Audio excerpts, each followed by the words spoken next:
Hey, what's up, guys? Welcome to the channel. UFC 285, Jon Jones versus Ciryl Gane is almost here, and this card is just crazy stacked from top to bottom with amazing fights. And on the prelims, we have former bantamweight champion Cody Garbrandt versus Trevin Jones, and this is going to be my full breakdown and prediction. I'll be doing a bunch of UFC 285 prediction videos, so make sure you subscribe to the channel and turn on notifications.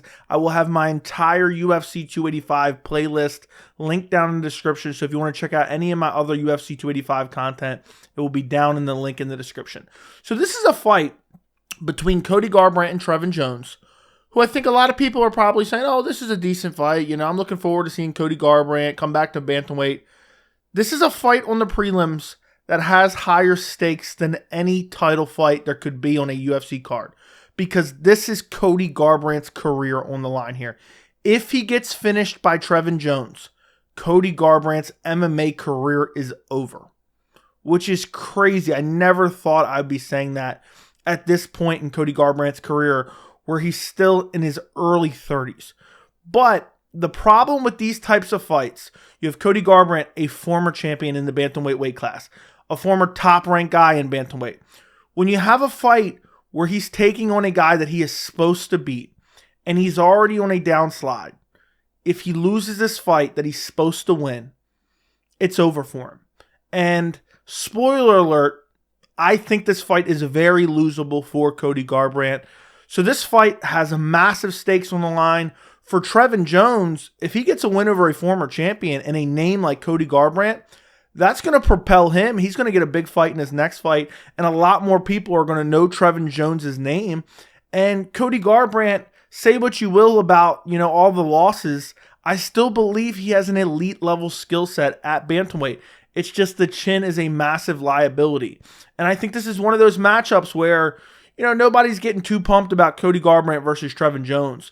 But I am very excited for this fight because it could be the end of Cody Garbrandt's career. It could be the beginning of a resurgence in his career. So I'm really looking forward to this matchup. I don't think it's a gimme fight for Cody Garbrandt by any means. I'm going to get to my prediction a little bit later in the video, but I am very excited for this bantamweight matchup. So if you look at the tail of the tape for this fight, you have Cody Garbrandt is 12-5. Trevin Jones is 13-9. Neither fighter is ranked. Garbrandt is 31. Jones is 32. Garbrandt is 5'8". Jones is 5'7". Garbrandt has a 65.5-inch reach, and Jones has a 70-inch reach. I never thought I'd be saying that Cody Garbrandt is not ranked this soon after he was champion. I know it's been a few years, but still, the fall off the cliff has been massive, and you have a 4.5-inch reach advantage for Trevin Jones. So if you look at Trevin Jones, of his 13 pro MMA wins, 3 by knockout, 4 by submission, 6 by decision. Of his 9 losses, 2 by submission, 7 by decision. And you look at that record, 13-9, and it looks kind of horrible. It is not as bad as it looks. And I'm going to break that down when I go through his resume here in a minute. But 13-9 is one of the worst records we've seen in the UFC. But it's still not that bad when you add context to these fights. He's on a 3-fight losing streak. His last fight was against Ronnie Barcelos in October of last year. This was a competitive fight. Ronnie Barcelos just out-grappled him. Trevin Jones landed some decent shots in the fight, but he ate some shots of his own. I think he ate a jump-in knee at one point in time, and he just basically got out-grappled and lost.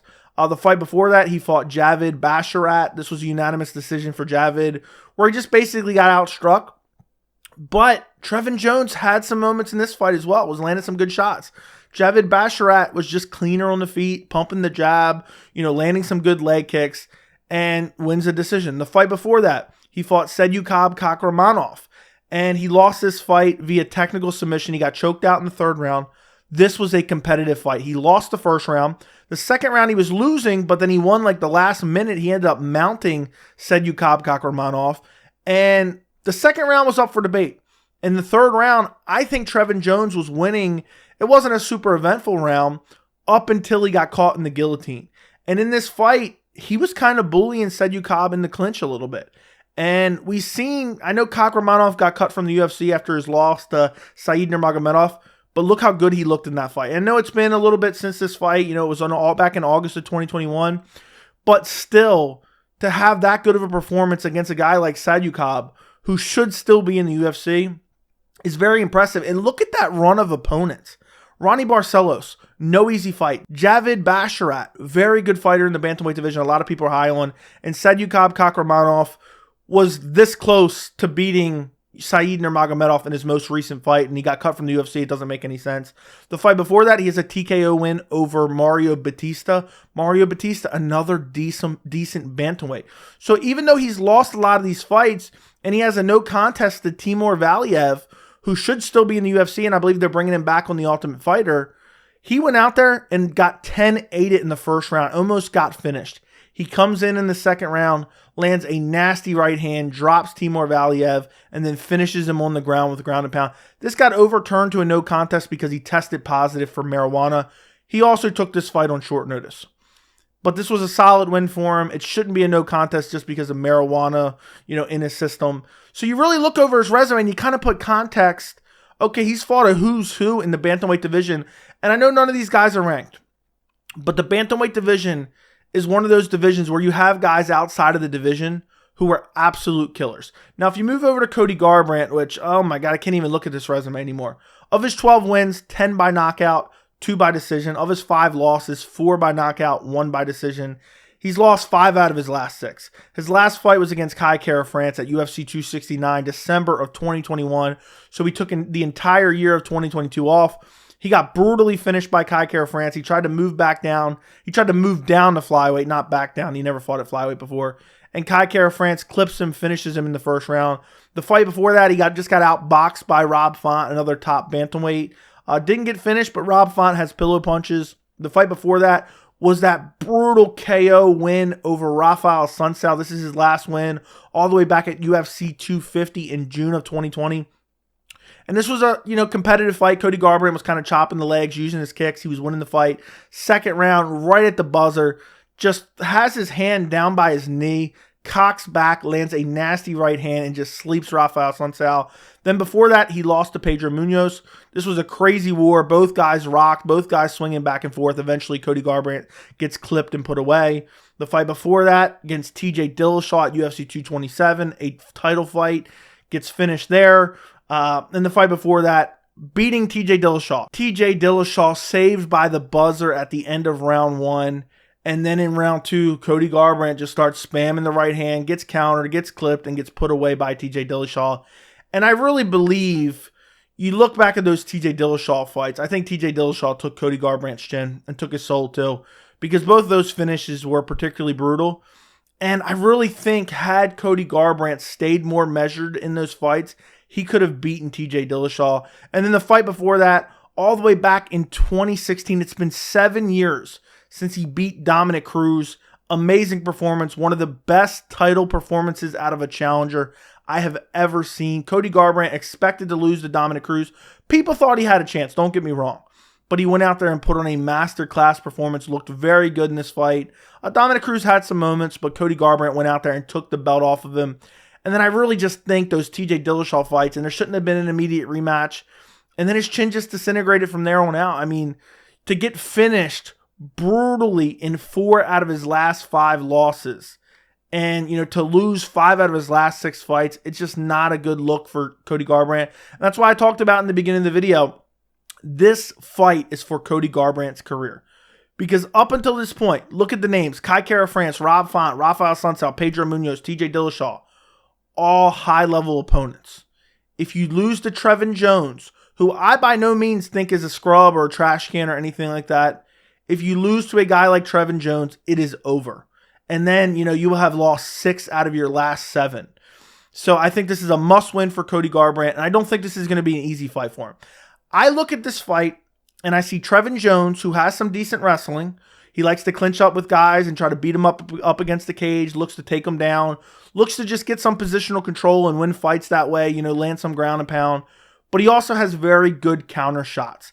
And he also has a very good check right hook that he landed, multiple times throughout his UFC career. I think he landed on Ronnie Barcelos. He definitely landed on Ciryl Gane, landed some good shots. That's what he finished Timur Valiev with.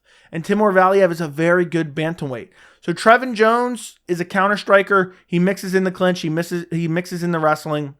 And for Cody Garbrandt, kind of a similar counter striking style. Cody Garbrandt kind of just likes to, he mixes in a little bit more pressure, but he kind of likes to just wait back, pick his shots.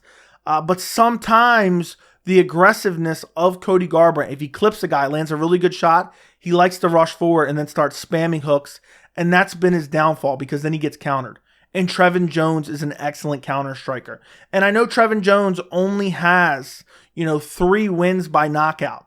And I think the UFC gave him Trevin Jones because they thought, okay, there's no way this guy knocks him out. And I think this is one of those, fights that was put together. The UFC was looking at Trevin Jones because Trevin Jones is kind of a late notice replacement. This was originally supposed to be Julio Arce, and then before that, I'm not sure on this exact card, but the UFC tried to put Cody Garbrandt versus Ronnie Yaya together a couple times, which was the perfect matchup to get Cody Garbrandt's career back on track because not Ronnie Barcelos, I almost said Ronnie Barcelos, but you have Ronnie Yaya who has no striking ability and has no knockout power. It would have been the perfect matchup. But I think this is one of those matchups the UFC matchmakers looked at Trevin Jones. He's on a 3-fight losing streak. Looked at his wins. He only has 3 wins by knockout. And they're like, oh, this is the perfect matchup to get Cody Garbrandt back on track. I believe this is a trap fight.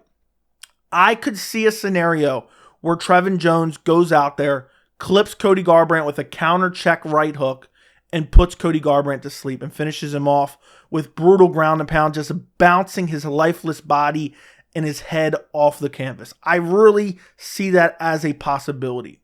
But for my official prediction, I am going Cody Garbrandt late first round KO.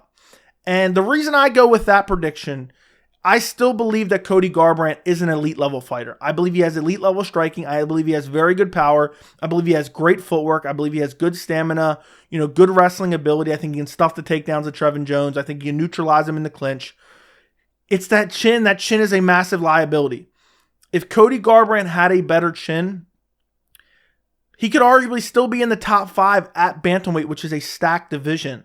But that chin has just been letting him down time after time. He's had a year off. His last fight, he went down to flyweight. I don't think the weight cut was good for the chin.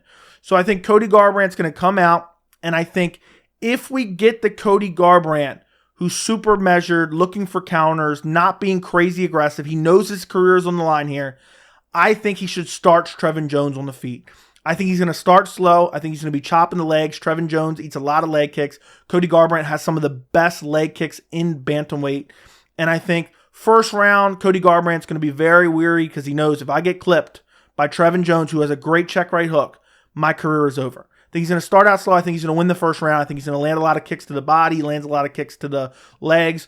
I think the second round, he's going to start to feel more confident, open up a bit.